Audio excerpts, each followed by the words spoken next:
اعوذ باللہ من الشیطان الرجیم بسم اللہ الرحمن الرحیم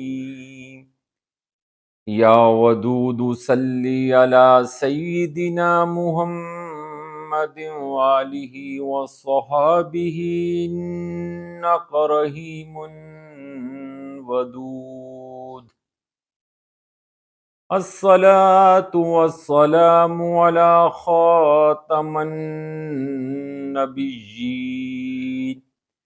الصلاة والسلام على ختم المرسلين الصلاة والسلام على خاتم المرسلين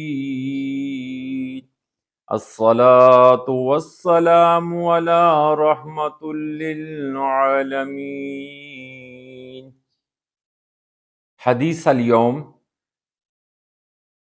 کسی کے گھر میں داخل ہونے کے لیے اجازت طلب کرنے کا بیان کہ کس طرح اجازت لینی ہے۔ یہ حدیث صحیح ہے، حدیث نمبر 4673 4673 مشکات المصابیح حدیث سے صحیح ہے۔ اس کے راوی ابو داؤد، اس کے رواہ جو ہیں ابو داؤد ہیں، اور اس حدیث مبارکہ کو ذرا غور سے سنیے۔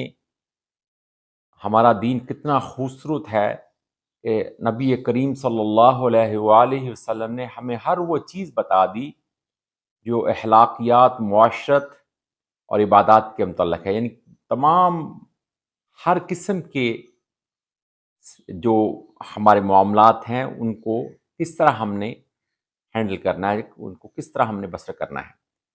حضرت عبداللہ بن بسر رضی اللہ تعالی عنہ بیان کرتے ہیں، جب رسول اللہ صلی اللہ علیہ وآلہ وسلم کسی کے دروازے پر تشریف لاتے تو اپنا چہرہ دروازے کے سامنے نہ کرتے، بلکہ اس کے دائیں کونے یا بائیں کونے پر آتے تو فرماتے السلام علیکم السلام علیکم۔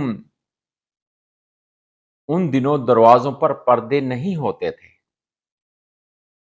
دوبارہ سنیے، حضرت عبداللہ بن بسر رضی اللہ تعالیٰ عنہ بیان کرتے ہیں کہ جب رسول کریم صلی اللہ علیہ وآلہ وسلم کسی کے گھر اس کے دروازے پر تشریف لاتے تو اپنا چہرہ اقدس دروازے کے سامنے نہ کرتے، بلکہ اس کے دائیں کونے یا بائیں کونے میں پر ایک طرف کھڑے ہو جاتے اور فرماتے السلام علیکم السلام علیکم۔